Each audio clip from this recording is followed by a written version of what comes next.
Oi, pessoal. Então, vamos falar de poliedros, que não está na ementa, mas para começar nosso estudo de prisma, é bom a gente lembrar o que é um poliedro, né? O poliedro é um sólido geométrico formado por um número finito de polígonos que se fecham e o formam, que a gente tem alguns exemplos. Ou também, como está na definição, é um sólido que é limitado por polígonos e a cada dois polígonos sempre tem um lado em comum. Por exemplo, aqui eu tenho polígono, aqui eu tenho pentágono e aqui tem um retângulo. A cada dois lados eles têm esse ponto em comum. Então, ok. A próxima coisa que a gente vai falar são dos elementos do poliedro. Aqui a gente tem uma face nada mais é do que um polígono.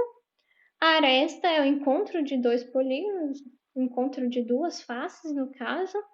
E o vértice, ele é o encontro dos vértices do polígono, mas também pode ser chamado de quinas, ou as quinas do poliedro.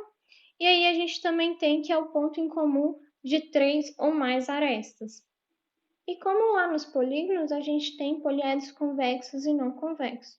O poliedro convexo nada mais é do que quando você pega uma reta a partir do momento que ela entra no poliedro, quando ela sai, ela nunca mais vai encontrar o poliedro. Ela entrou, tem um segmento de reta aqui dentro do poliedro, mas depois que ela saiu, ela não encontra de novo. Então, os dois exemplos. Já no poliedro não convexo, se a gente pega uma reta, coloca aqui, encontra aqui, e aí a gente tem essa parte inteiramente contida dentro do poliedro, só que depois que ela sai, essa parte aqui saiu do poliedro e entra de novo, então ele é um poliedro não convexo. Não pode acontecer isso para ser convexo. Se a gente não falar que é convexo ou não convexo, a gente tem que considerar que o poliedro é convexo. Agora a gente vai fazer alguns exemplos. O primeiro exemplo que a gente tem aqui é desse poliedro aqui. Eu vou fazer como reta, não vou fazer pontilhado para não demorar muito. A reta como literalmente reta. Se eu pego uma reta aqui, entro nessa parte ali.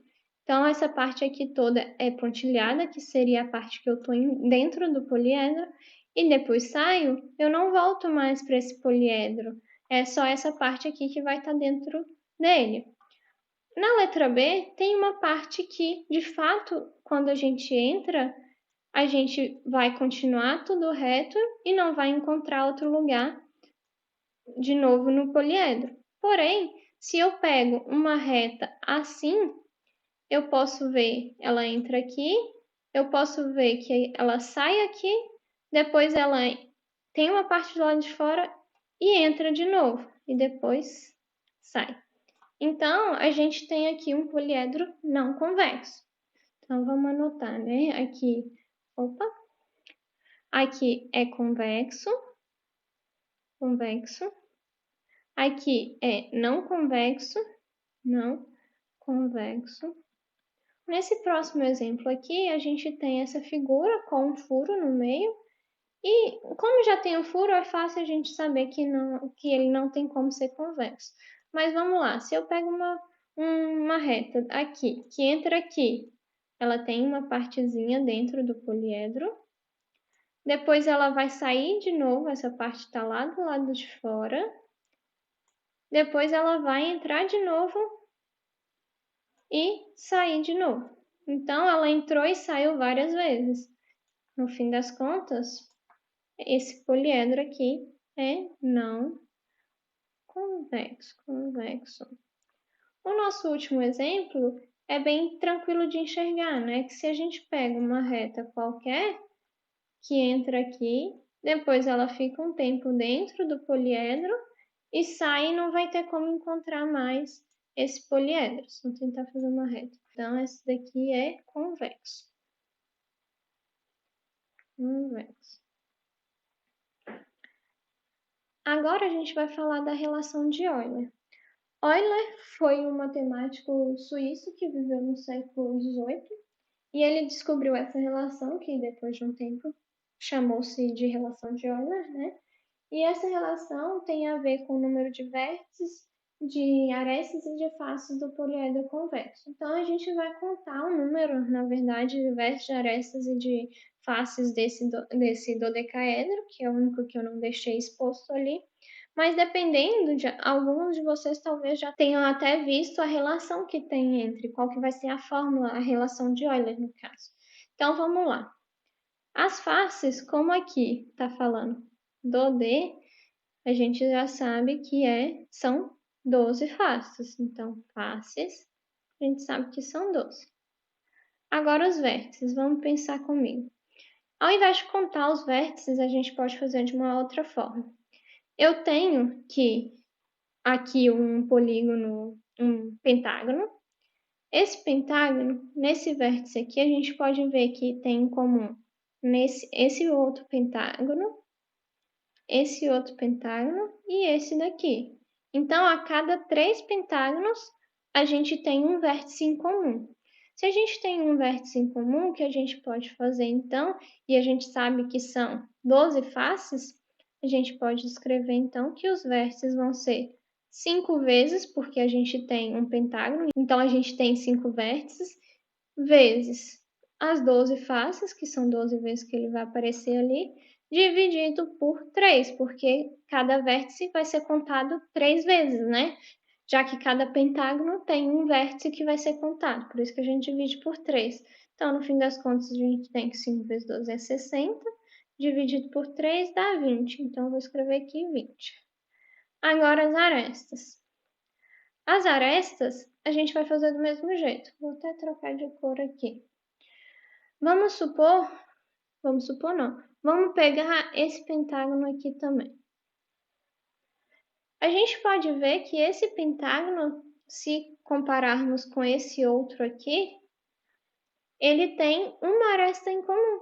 Então, a cada 2 pentágonos, sempre vai ter uma aresta em comum. Eu vou até colorir o outro para não ficar tão sujo o desenho. Se a gente pega essa aresta seria a em comum deles, né? Então, tá. Então, a aresta vai ser 5 vezes 12, opa, igual 5 vezes 12, dividido por 2, porque vai a cada 2 que tem uma aresta em comum. Então, 60 dividido por 2, que são 30. O que podemos aqui perceber é que o número de aresta é exatamente 2 unidades a menos que a soma do número das faces com o número de vértices. Como assim? Vamos escrever a fórmula, que aí dá para entender direitinho. Eu tenho que vértice menos arestas mais faces dá igual a 2. Então, essa fórmula aqui é a famosa relação de Euler. Essa é a relação de Euler. Então, vamos ver um exemplo que a relação de Euler só funciona para poliedros convexos. A gente vai ver que ela não vai funcionar para poliedros não convexos. Então, tá, esse é nosso exemplo. Então, vamos só pontilhar aqui essas outras partes para a gente entender melhor. Tá, então eu cortei do vídeo só para ele não ficar gigantesco. Vamos contar. Primeiro, a gente tem que se dar conta de uma coisa. Aqui a gente tem um polígono. Essa é a pergunta que eu faço para você. Se questione. Isso daqui tudo que eu estou falando é um polígono? Não. Por quê, gente? O porquê é que a gente, quando vai definir polígono, o que que é um polígono, né? Eu não falei, mas eu estou deduzindo que vocês já saibam. Mas um polígono é quando você vai desenhar uma figura. Eu não posso tirar o lápis do papel e depois voltar. E para fazer esse desenho, é claro que a gente tem que tirar. Um quadrado a gente consegue, ou um retângulo, né? A gente consegue desenhar sem tirar o lápis do papel. Mas quando eu vou fazer essa parte de dentro, eu tirei o lápis do papel. Então, essa região toda junta não é um polígono, tá, gente? O que é um polígono é considerando esses trapézios aqui. A gente tem um trapézio, depois um retângulo, outro retângulo. Então, tá, essas partes são consideradas polígonos, portanto, o poliedro que a gente tem é esse trapézio aqui. Esse é um poliedro, e aí eu tô juntando 4 poliedros. Então tá, então agora vamos contar. Dessa vez eu vou contar com vocês o número de vértices e arestas e de faces. Vamos contar de faces primeiro, igual a gente acabou de comentar. Se eu fosse fazer isso daqui como uma face só, eu teria só essa de cima, de baixo e as de dentro. E as do lado, claro. É fácil contar o número de faces. Em cima a gente tem 4 faces, embaixo a gente também vai ter 4, então 8. Dos lados a gente também tem 4, então 12. E dentro a gente também tem 4, então são 12 faces. 12 não, 16 faces. Se vocês contarem o número de arestas, eu não vou contar, lembrando que aqui é uma, aqui é outra, aqui é outra, e assim por diante, a gente vai conseguir 32 arestas. E o vértice também é fácil, né? Aqui a gente tem 4 nas quinas, né? Dentro a gente também tem 4 e embaixo a gente tem 4 e 4. Então a gente tem 16 também vértices. Mas se a gente fosse usar lá a fórmula de Euler, a gente tem que vértice menos aresta mais face tinha que dar 2, mas aqui a gente tem que vértice menos aresta mais face dá exatamente 0. Então o poliedro, quando ele não é convexo, ele não satisfaz a relação de Euler.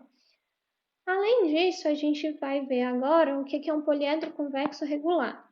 Um poliedro convexo regular são quando todas as faces do poliedro são regiões poligonais regulares e congruentes e em todos os vértices concorre o mesmo número de arestas. Ou seja, se eu pego esse vértice aqui, tenho 3 arestas saindo dele. Se eu pego um vértice aqui, aqui eu também tenho 3 arestas saindo dele. Lembrando, gente, que quando fala congruente aqui tem que ter o mesmo tamanho e a mesma forma, né? Se aqui é um quadrado, todos os outros também tem que ser quadrados. Se aqui é um triângulo, todas as outras faces também tem que ser um triângulo.